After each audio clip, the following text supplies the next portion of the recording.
La relación de Kennedy y Muñoz es una relación que en el momento en que el primero llega a la Casa Blanca, llega a un nivel de visibilidad muy grande. Debemos recordar primero que Kennedy, como presidente de Estados Unidos, es el primer presidente televisivo.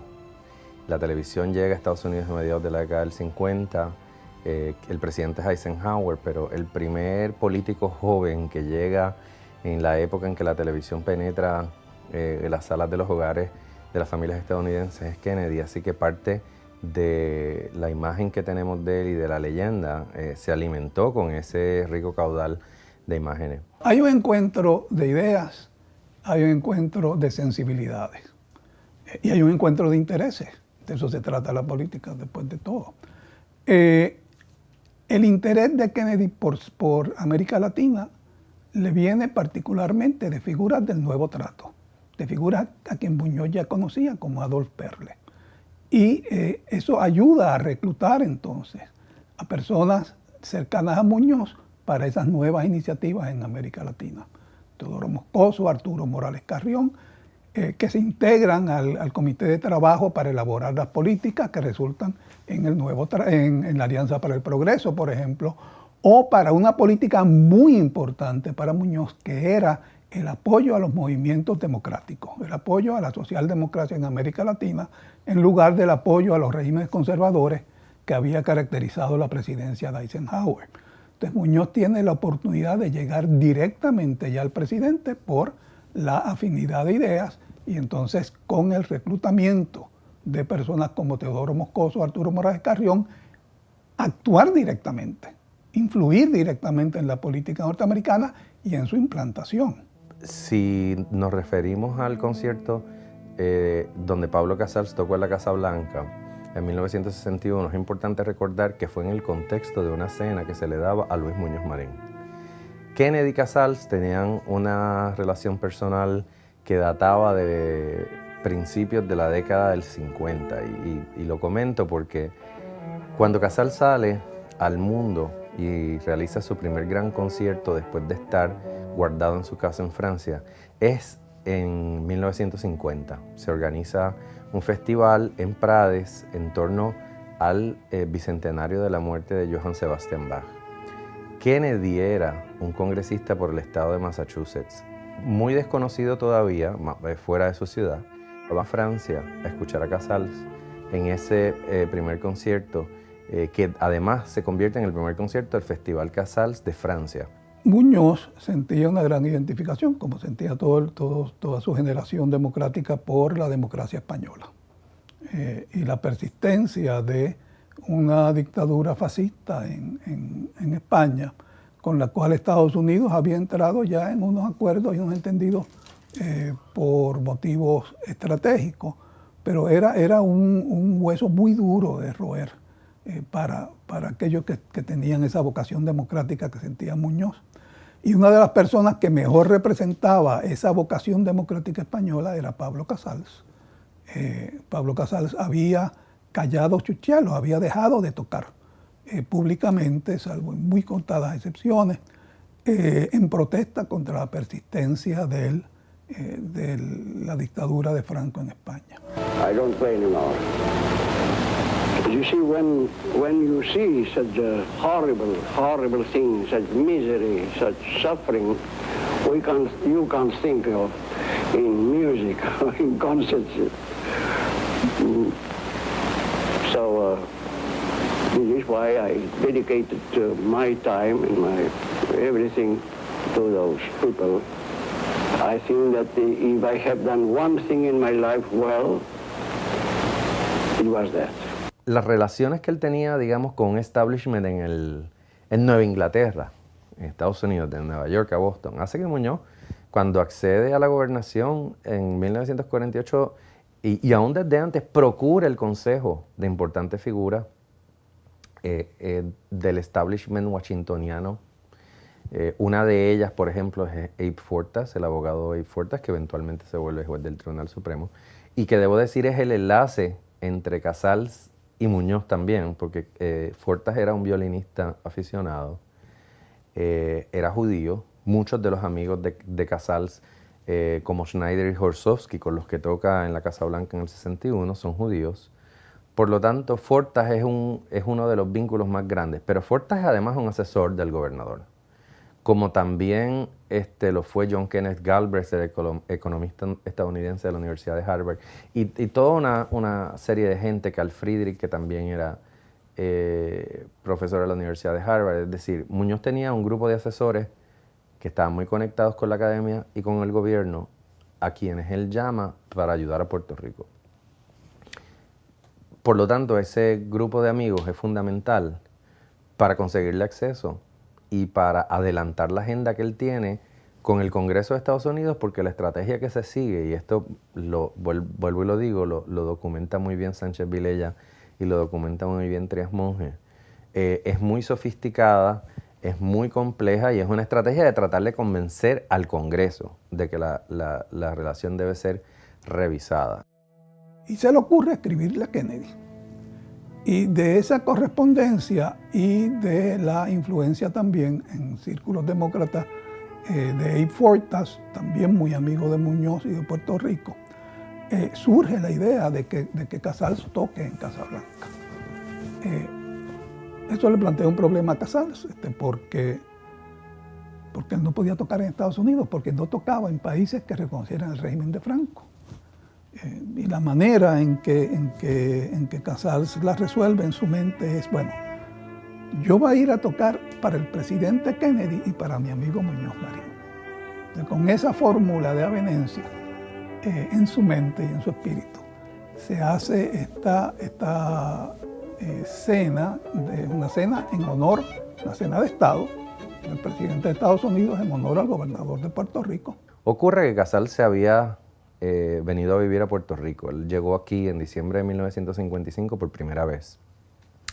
Y de ese momento es que data su relación con Muñoz Marín. La primera persona que le escribe a Casals para invitarlo a venir a la isla fue Jaime Benítez en 1952. Y Casals sentía que el viaje era muy largo, pero esa invitación también estuvo acompañada de una correspondencia con su familia puertorriqueña, porque el hermano de la mamá de Casals se quedó en Mayagüez y tuvo una familia, así que Casals tenía una cepa de primos aquí que no conocía. Por lo tanto, esa familia aprovecha el regreso de Casals a los escenarios mundiales en 1950, y le escribe y lo va a visitar. Entonces, en 1955 finalmente, Casals acepta venir a Puerto Rico y viene en diciembre. Cuando él llegó a Puerto Rico, para él fue una gran revelación y una gran celebración de su vida, primeramente porque su madre había venido de Puerto Rico. Yo también venía de Puerto Rico y había venido como su discípula y le hablaba de Puerto Rico. Pero cuando llegó allí, naturalmente fue un amor a primera vista, como decimos, porque le encantó la isla, le encantó la gente y sobre todo tuvo la acogida de don Luis Muñoz Marín y doña Inés, quienes les recibieron magníficamente, porque ellos naturalmente conocían las ideas del maestro y hubo inmediatamente una comunión de ideas, de afecto, o sea que hubo inmediatamente ese calor humano que hizo que Casals inmediatamente se encontrara en su casa de nuevo en Puerto Rico.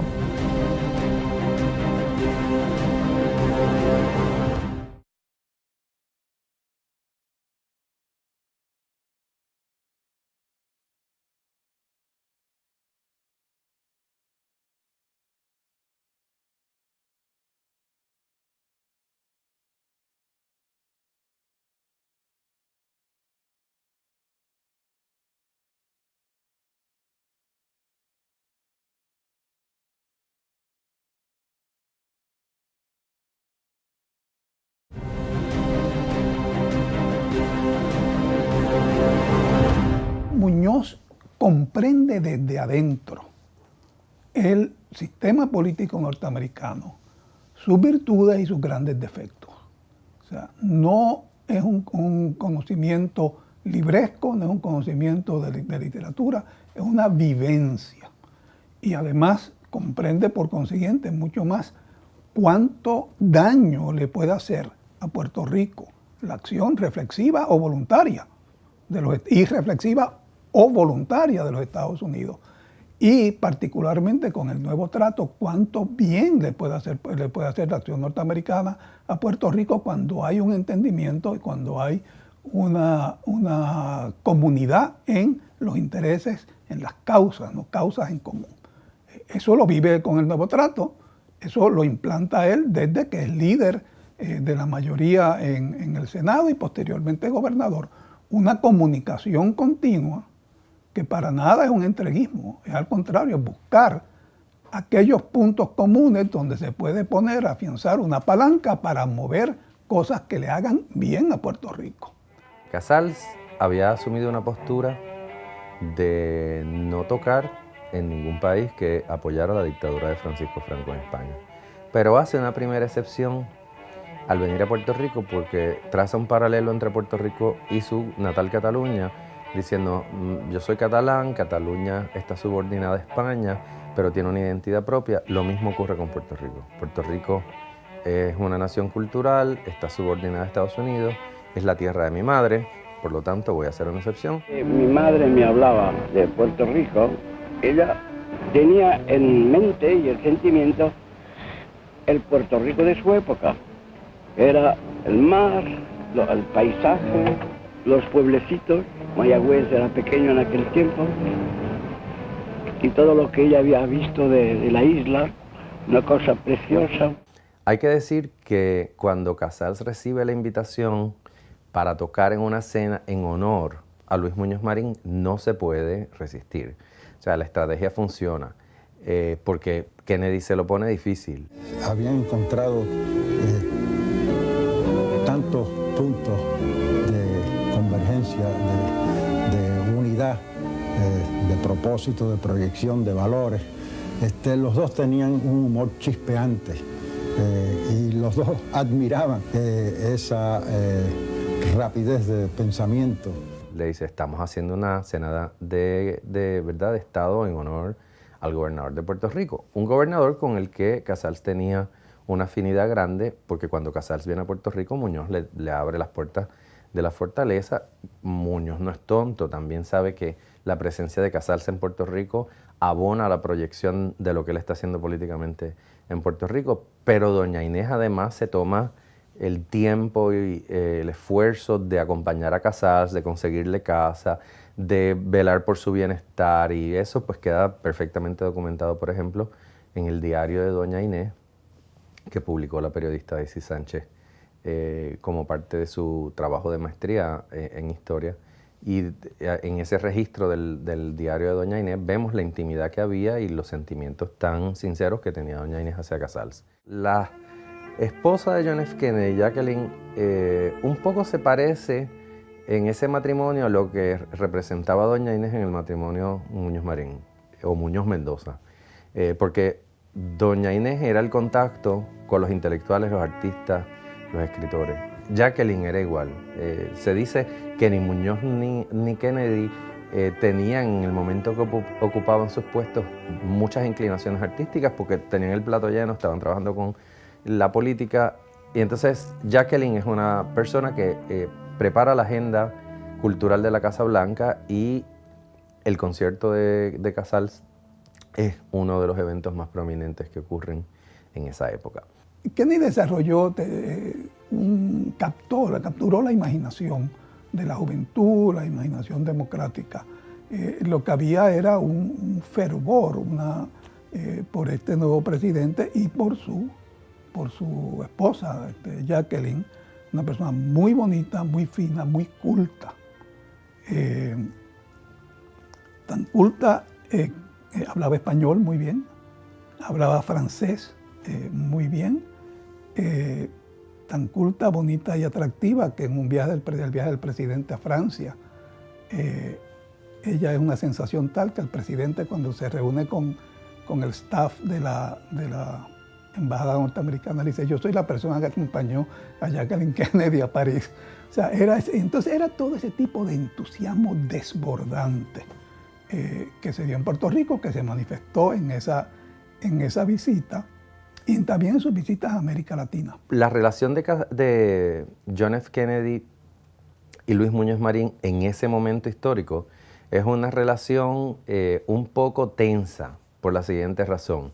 1952 se celebra el ELA, se iza la bandera, se declara el Estado Libre Asociado, pero sabemos por distintas fuentes, específicamente Roberto Sánchez Vilella y José Trías Monge, que había una gran insatisfacción al interior del grupo de asesores de Muñoz respecto al resultado final, porque como sabemos la Constitución del Estado Libre Asociado está subordinada a la Constitución de Estados Unidos, así que hay todo un esfuerzo por modificar esa subordinación, y la estrategia que se elige pues es mediante un proyecto legislativo que es el famoso proyecto Feraud-Murray.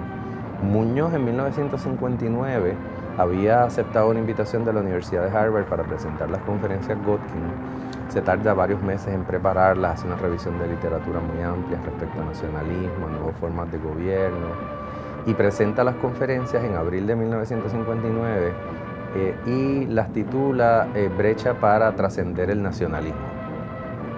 Aprovecha esa plataforma de la Universidad de Harvard para mencionar que en el Congreso Antonio Fernández Isern, quien era nuestro comisionado residente, estaba moviendo un proyecto para conceder al Estado Libre Asociado mayor autonomía, y lo señala porque quiere conseguir atención y respaldo hacia esos esfuerzos. Es importante recordar que Luis Muñoz Marín es una figura que conoce Estados Unidos desde adentro, y yo como historiador no lo vine a entender hasta que escuché una grabación de Muñoz hablando inglés. Well, this is a developing status. It's a new political status, a new political relationship. It is a creative one, and it has to develop gradually. In developing, you don't have to only propose things that seem world-shaking. You propose whatever changes, whether they are of greater or of lesser importance, at any time recommend themselves as an improvement of this new political creation.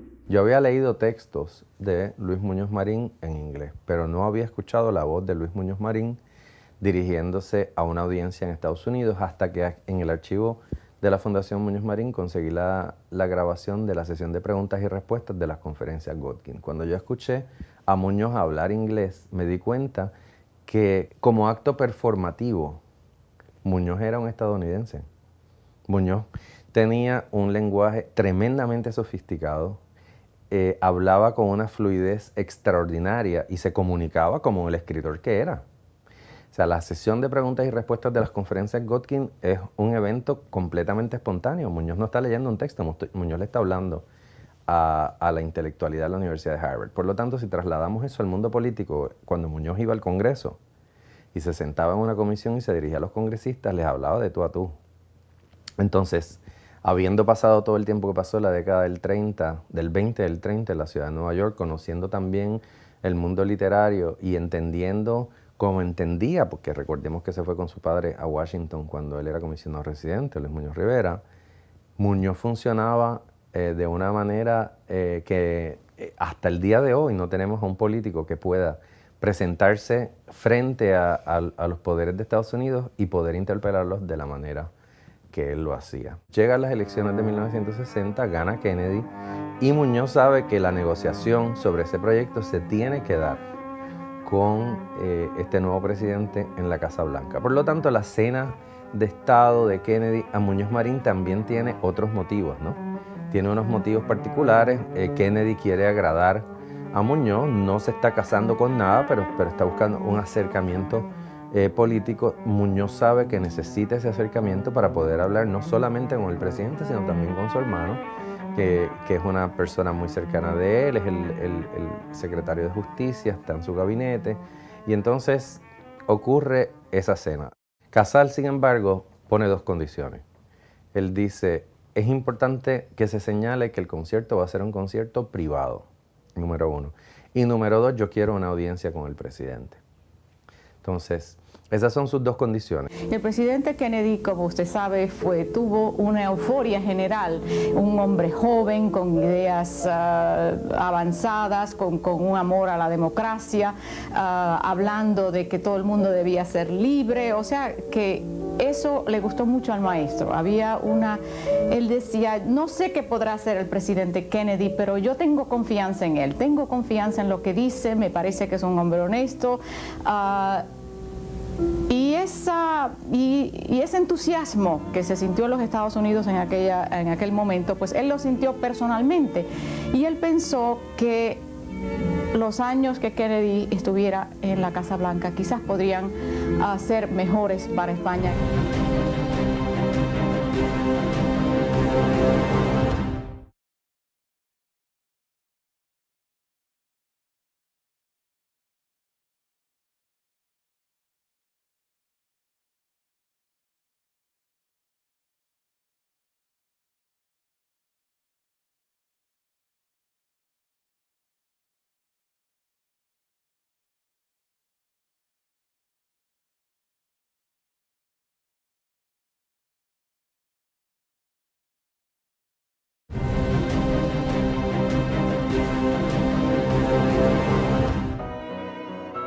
Si bien el concierto fue un evento privado en la Casa Blanca, allí estuvieron representados las principales organizaciones y figuras de la música de Estados Unidos y de Puerto Rico.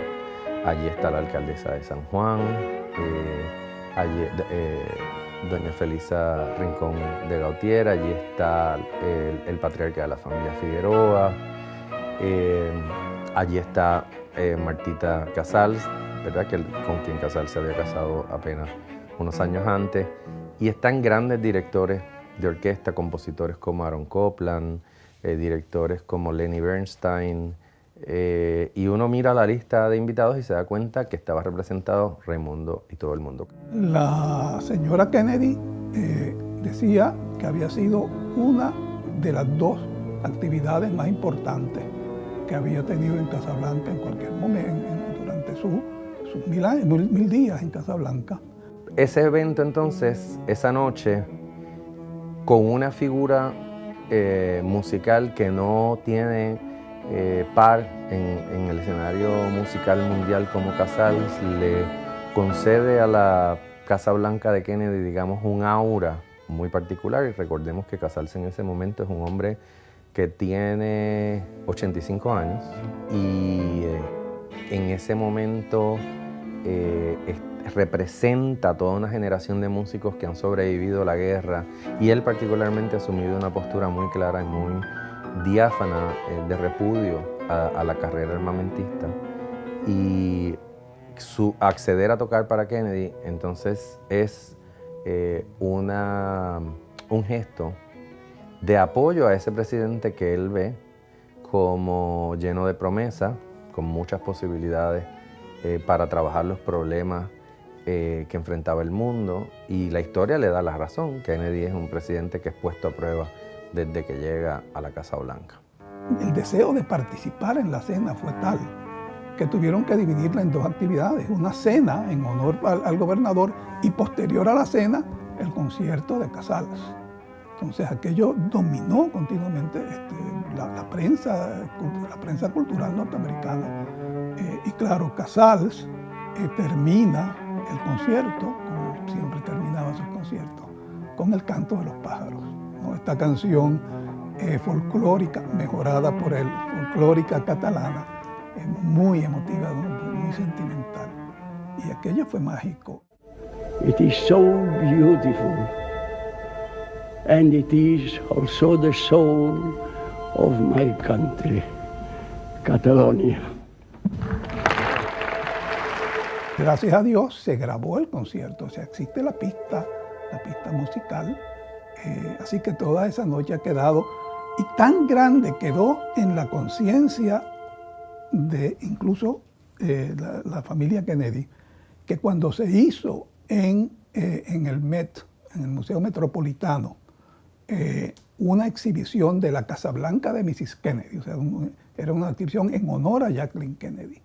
En la última sala, cuando uno entraba, lo que lo dominaba era un retrato inmenso, pero de unas proporciones colosales, de Casals, Muñoz, doña Inés y Mrs. Kennedy. En el momento en que termina el concierto, iba a saludar al presidente.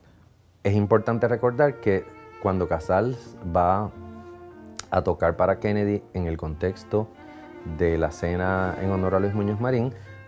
Inmediatamente después Kennedy viene a Puerto Rico.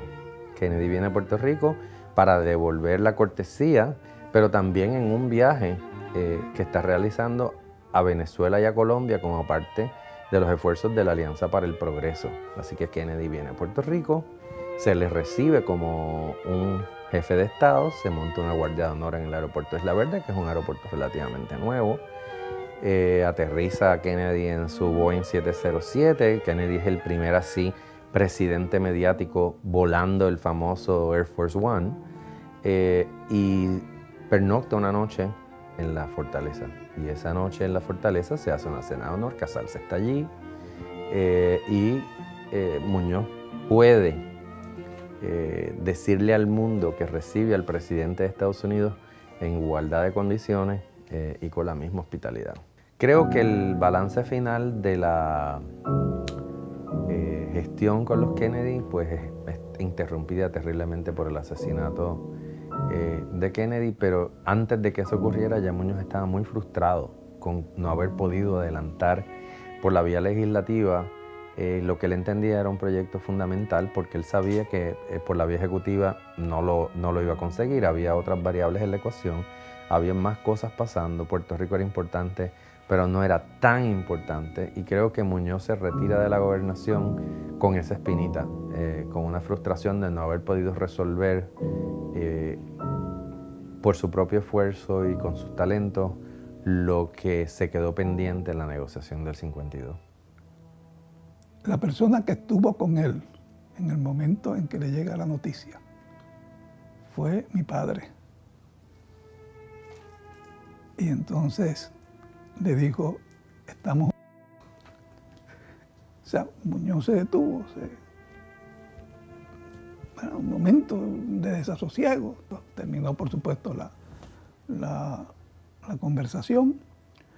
Y hubo una idea de que se había perdido una gran oportunidad para logros mayores entre Puerto Rico y Estados Unidos en el futuro.